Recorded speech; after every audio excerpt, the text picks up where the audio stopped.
Good morning, students. How are you?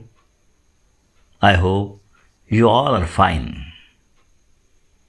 So, today we are going to learn the poem Stopping by Woods on a Snowy Evening by Robert Lee Frost. So, first of all, open page number 102. Did you open that page? Page number 102. So please open page number 102. So first of all, let's read the introduction to the poet. The poet is Robert Lee Frost. He is born in 1874 and died in 1963. Robert Lee Frost was an American poet. He is highly regarded for his realistic depictions of rural life and his command of American colloquial speech. He is one of the most popular and critically respected American poets of the 20th century. He received 4 Pulitzer Prizes for poetry. In this poem, the poet describes a little incident happening in a snowy evening. As a traveler, the poet is fascinated by the beautiful scenes in the woods. He stops to enjoy, but his mind urges him to go on. So, this is the introduction to the poet Robert Frost. Now, first of all, let's read the poem. Let's read the whole poem. Pay attention to the poem on page number 102. How many stanzas are there? I can see here there are 4 stanzas. Every stanza has 4 lines. Okay. So, first of all, let's read the poem. Look into the first stanza. Whose woods these are, I think I know. His house is in the village, though. He will not see me stopping here to watch his woods fill up with snow. My little horse must think it queer to stop without a farmhouse near. Between the woods and the frozen lake, the darkest evening of the year, he gives his harness bells a shake to ask if there is some mistake. The only other sounds is the sweep of easy wind and downy flake. The woods are lovely, dark and deep, but I have promises to keep, and miles to go before I sleep, and miles to go before I sleep. By Robert Frost. Now, let's try to understand the poem stanza by stanza. Let's again look into the first stanza. Let's understand the meaning of the first stanza. The first stanza is, whose woods these are, I think I know. His house is in the village, though. The poet or the speaker. The poet is on his journey to the forest, through the forest. He is on his journey through the forest. And here the woods means forest. He is passing by the forest. And while he was passing by the forest on his little horse, he thinks that he knows the owner of the woods. He thinks that he knows the person who is the owner of this land of forest. And he also knows that the house of that owner is in the village. And that's why that person, that owner of the land of forest, will not be able to see the poet stopping there in front of his woods. And what was poet doing there? The poet was watching the woods which was filled up with snow. All the woods, all the forest was covered with snow. And the poet was watching the beauty of the woods. He was watching the beautiful forest which was filled with the snow. Okay.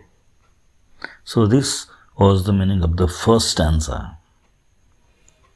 So while traveling through the forest, what does the poet think?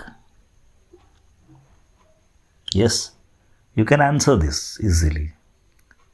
While traveling through the forest on his horse, the poet thinks that he knows the owner of the forest. And tell me again another answer to the question. Where is the house of the owner? Yes, you can answer this also. The house of the owner is in the village. And that's why the owner was not able to see the poet stopping there, who was watching his woods, which was fully covered with the snow. Okay, so this was the clear meaning of the first stanza. Now, what is the rhyme scheme of this stanza? The rhyme scheme of this stanza is A, B, A. So why A? Because the last word of the first line, the last word of the second line, the last word of the first line is no. The last word of the second line is though, and the last word of the fourth line is snow. So no, though, and snow. All these three words rhymes with each other. That's why the first line, second line, and fourth line is denoted by A. Only the third line does not rhyme with all the other three lines, and that's why it is denoted by B. Okay, that's why the rhyme scheme of the first stanza is A, B. Now turn to the next stanza. My little horse must think it queer to stop without a farmhouse near. Between the woods and the frozen lake, the darkest evening of the year. So the poet was on his journey. The poet was sitting on his little horse, and the horse must be thinking it queer. The horse must be thinking it strange. Queer means strange. To stop there. The poet was stopping at a place where there is no farmhouse near, where there is no place to stay. And this is a strange thing for the little horse. Okay. So where was the poet stopping? Where does the poet stop? The poet stops between the woods and the frozen lake. Was there any farmhouse? Was there any place to stay? No, there was not a farmhouse. There was not any place to stay, and still the poet stops there to watch the beauty of the forest. And according to the poet, it was the darkest evening of the year. Okay. So from this stanza, tell me, what does the little horse of the poet think? Yes, you can answer this easily. The little horse of the poet thinks that it was very strange to stop there. There means to stop between the woods and the frozen lake, because There was no farmhouse to stay near. Okay, and according to him, that was the darkest evening of the year. Okay, so again, the next stanza. He gives his harness bells a shake to ask if there is some mistake. The only other sounds is the sweep of easy wind and downy flake. Here he stands for the little horse of the poet. That means the little horse of the poet gives the harness bells a shake. He shakes his harness bells. Harness bells means the bells in the belt which was around the neck of the horse. So the little horse gives a shake. That means he shakes the bells in the belt around his neck. And why does the horse shakes his bells? That because he wants to ask if there is some mistake. The poet stops between the woods and the frozen lake, and there was no farmhouse there. There was no place to stay there, and the horse thinks that it may be a mistake to stop there, and that's why to ask if there is any mistake, the horse shakes the harness bells around his neck. Okay. The only other sound is the sweep of easy wind and downy flake. That means it was very calm and quiet at that place. Only the sound of harness bells and the sound of the sweeping of easy wind and downy flake. Downy flake means soft snow falling. The sound of the soft snow falling can be heard there. So here the sound of the harness bells can be heard. Then the sound of the flowing of easy wind and the sound of soft snow falling. So only these sounds can be heard there. Okay. So from this stanza, tell me, who gives the harness bells a shake? Obviously, the little horse of the poet gives a shake to his harness bells. And why? What was the reason? The reason is to ask if there is some mistake. Okay. Now let's come to the last stanza. The woods are lovely, dark and deep, but I have promises to keep, and miles to go before I sleep, and miles to go before I sleep. The poet was stopping between the woods and the frozen lake. And why does he stop there? The poet stops there only to watch the beauty of the forest, only to watch the beauty of the woods. The wood was very calm and quiet, and according to the poet, the woods, that means the forest, is very lovely, very beautiful. It was the dark forest. There is darkness in that forest, and it is a very deep forest. The poet wants to stay there more for some more time, but he has his promises to keep. He has his responsibilities. He has his duties to carry out.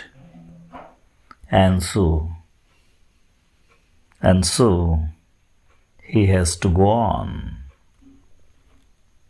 He cannot stay there for a longer time because he has to carry out his duties and responsibilities.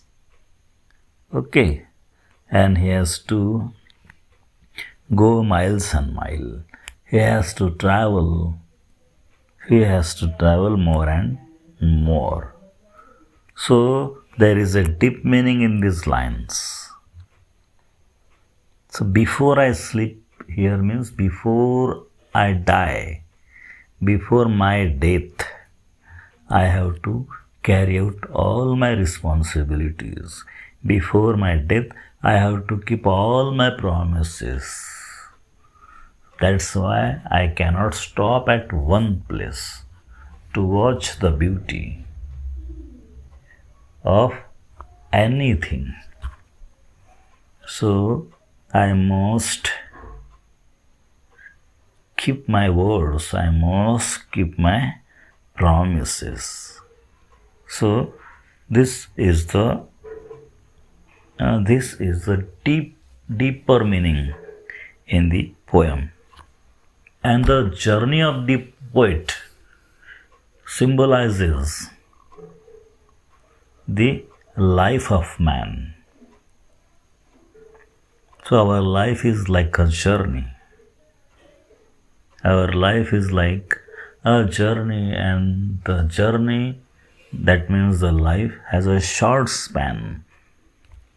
Our life has a short span, and that's why in that short span we have to carry out many duties and responsibilities. Okay. So snowy evening here indicates the old age, and the speaker's journey indicates the life. And lovely, deep, and dark woods here indicates the everlasting peace. And I have two promises to keep. Here the promises means duties and responsibilities, and sleep indicates death. Okay, so these are the things which are very important in this poem. So we have to understand this deeper meaning also. Okay. So we have learned this poem, and again we have to think about the figures of speech in this poem. So the line, whose woods these are, I think I know. So this line has inversion in this. Inversion is the figure of speech. Okay. In which the words in the given sentences are not in proper order. They are inverted. And that's why in this line, whose woods these are, I think I know. So here is the inversion. Then the next line is, the woods are lovely, dark and deep. In this line, the sound of D is repeated, and that's why there is the figure of speech alliteration. Okay. The third line is, and miles to go before I sleep, and miles to go before I sleep. Here the line is repeated, the same line is repeated, and that's why there is the figure of speech repetition. Okay. Next line is, my little horse must think it queer. So thinking is the quality of a human being. So this quality is attached to the horse. That's why there is personification in this line. Okay. So, these are the figures of speech in this poem. Okay. So, here we have completed the poem Stopping by Woods on a Snowy Evening. And here is the homework for you. As usual, I am giving the activities in the English workshop for your homework. So do these activities in your notebooks. And if you come across any problem, you can contact me without any hesitation. Okay. Thank you and have a nice day.